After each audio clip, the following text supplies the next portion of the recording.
Friday, October 6th, and welcome to The Advantage, where we walk you through our data on political ads and spending. I'm Rachel Huskins. And I'm Ben Tabor. How's everybody doing this week?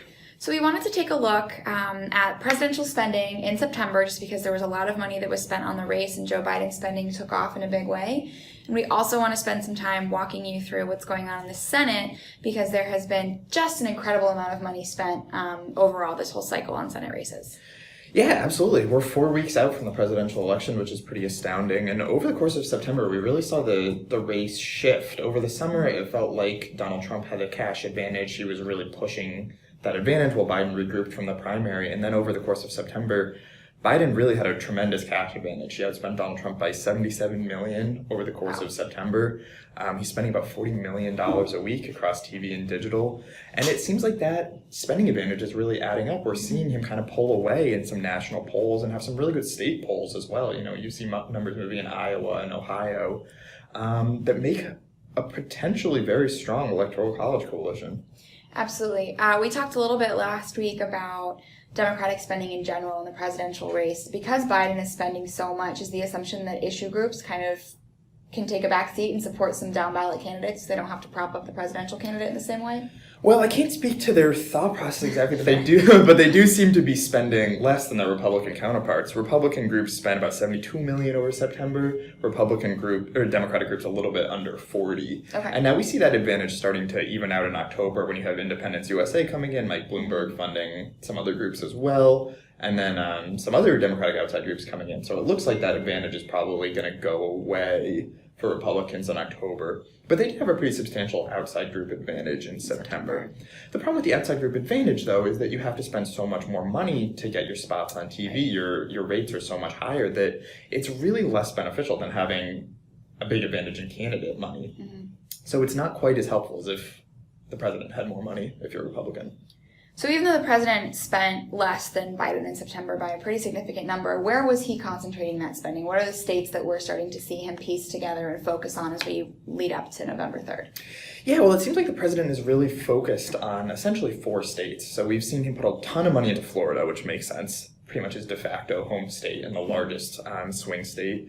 Arizona, North Carolina, and Pennsylvania are kind of the states that he seems to be staking his re-election plan on. And if he wins those without any major shifts for other states he won in 2016, that would be enough for 270. So that would be a winning coalition. But it's kind of a narrow road when you're looking at it at that point. If you're not really contesting in Michigan or Wisconsin quite as heavily, you leave yourself a pretty small path, really. Right.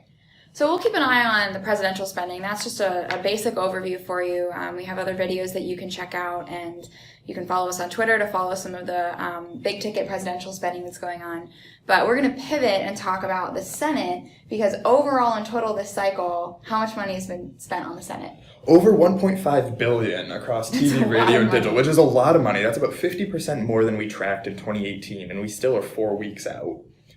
It's a pretty astounding amount of money, really. I mean, there's kind of no words. We've seen 8 races with over $100 million in spending, including South Carolina. Right. $100 million gets you very far in South Carolina. $100 million in Montana, in Maine, gets you really, really far. Well, and I'm just to take a moment on South Carolina, Jamie Harrison is spending an incredible amount of money week over week. We saw last week, I think he dropped $7.8 million by the time the week ended. Yep. And he had done the exact same thing the week before, which puts him at 2 of the highest spending weeks in a Senate race ever. Yeah, I mean, it looks like he could set the record for most amount of spending by a Senate candidate in a week for the entire rest of the election. I mean, starting the week of 9/22 and running all the way through the election, he could set the record every week. Right. And in a small state, too. You know, this is not California or Florida or Texas. This is, yeah, you may as well just buy the local ABC affiliate.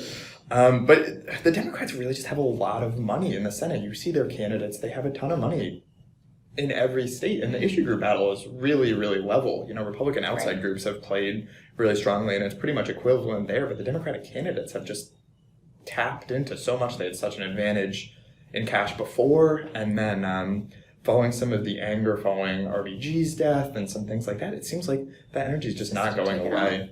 So one of the things I think is really interesting about the Senate this year is South Carolina is kind of a fun data point to call out, but Montana has seen a ton of money too, particularly per capita. So do you want to talk about that race for a minute? Yeah, well, Montana's an interesting state because there's so many media markets. For those that don't know, there's about 8 media markets that make up Montana, and many of them have barely 100,000 people in it. So some of these markets, Helena, I was looking at the other day, has about $15 million spent in it statewide for the state of Montana.